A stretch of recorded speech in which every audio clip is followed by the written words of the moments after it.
The Galactic Council had seen many species rise and fall across the millennia. They had witnessed the rise of the militant Kreks with their titanium-plated warriors, the technological supremacy of the synthetic Nexari, and the psionic dominance of the ethereal voidlings.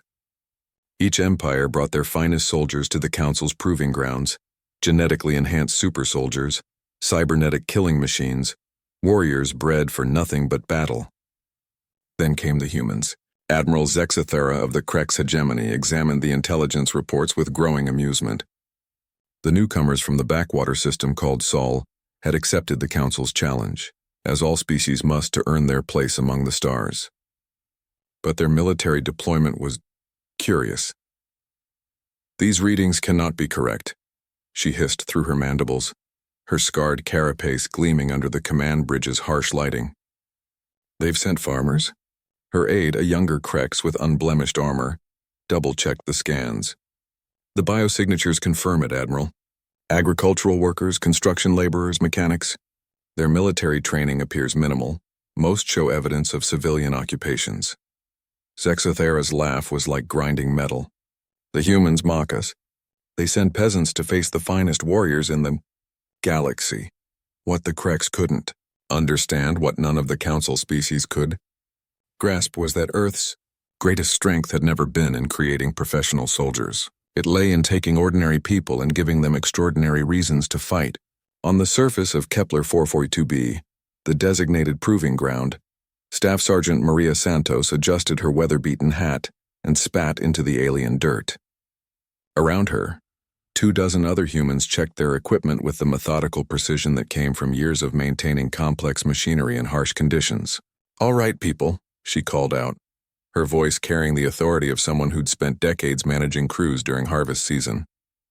"Intel says we've got Kreks heavy infantry moving through Sector 7, Nexari hover tanks in Sector 12, and some kind of voidling psychic warriors doing their spooky dance in Sector 3. Jake Morrison, a wheat farmer from Kansas who'd volunteered the day after the call went out, shouldered his railgun with the same casual confidence he'd once reserved for his grandfather's hunting rifle.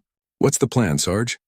Maria smiled, the kind of smile that came from knowing exactly how to handle machinery, weather, and stubborn problems that refused to cooperate.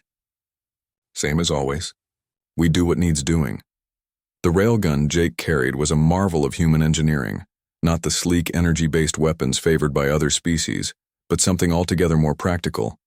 Built in the same factories that once produced agricultural equipment, it fired tungsten rods at a significant fraction of light speed.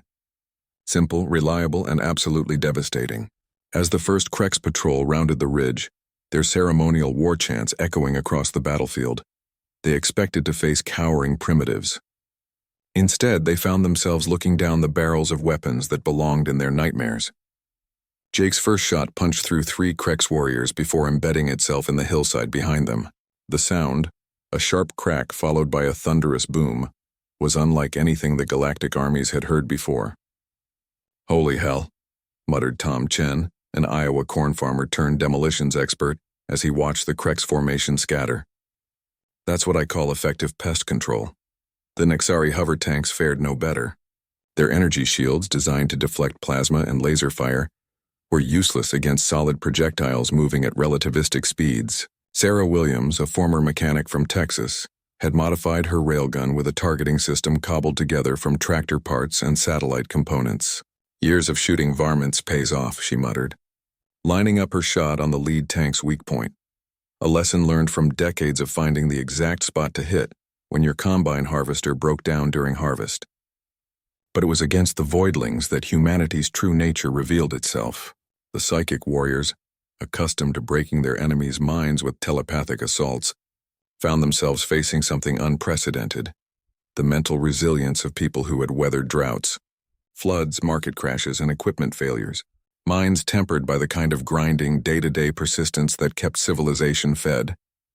When Vexhol the Mindrender attempted to project terror into Roberto Gonzalez's consciousness, he encountered memories of working 18-hour days during harvest, of losing 3 seasons to flooding, of rebuilding from nothing when the bank foreclosed.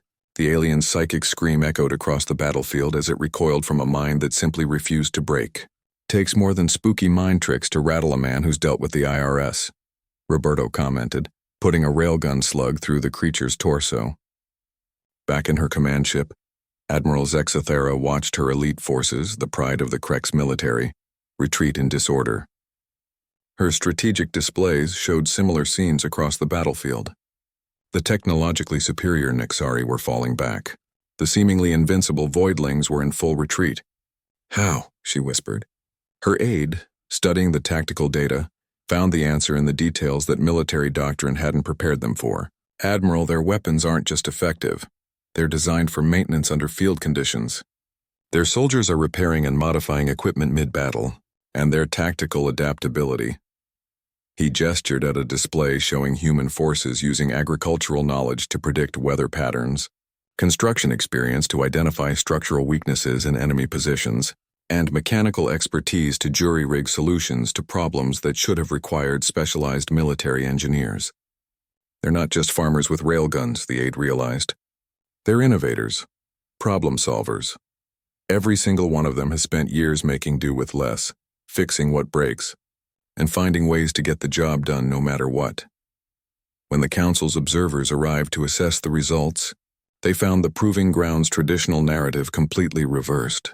The professional military forces of 3 galactic empires had been systematically dismantled by a collection of agricultural workers and manual laborers who fought with the same methodical determination they brought to feeding a planet. As Maria Santos filed her after-action report, she reflected on what the galaxy still didn't understand about humanity. They had sent their best soldiers, warriors bred and trained for nothing but conflict. Earth had sent its backbone, the people who kept civilization running, who understood that the real battles weren't won by the most elite forces, but by the ones too stubborn to quit and too clever to give up. The message that went back to Earth was simple. Mission accomplished. When do we go home? The corn won't harvest itself. The galaxy had learned a hard lesson. Empires could send their armored legions, their technological marvels, their psychic warriors. But when humanity sent farmers with railguns, the galaxy discovered that the most dangerous opponent wasn't the one trained to kill. It was the one trained to survive, adapt, and never give up.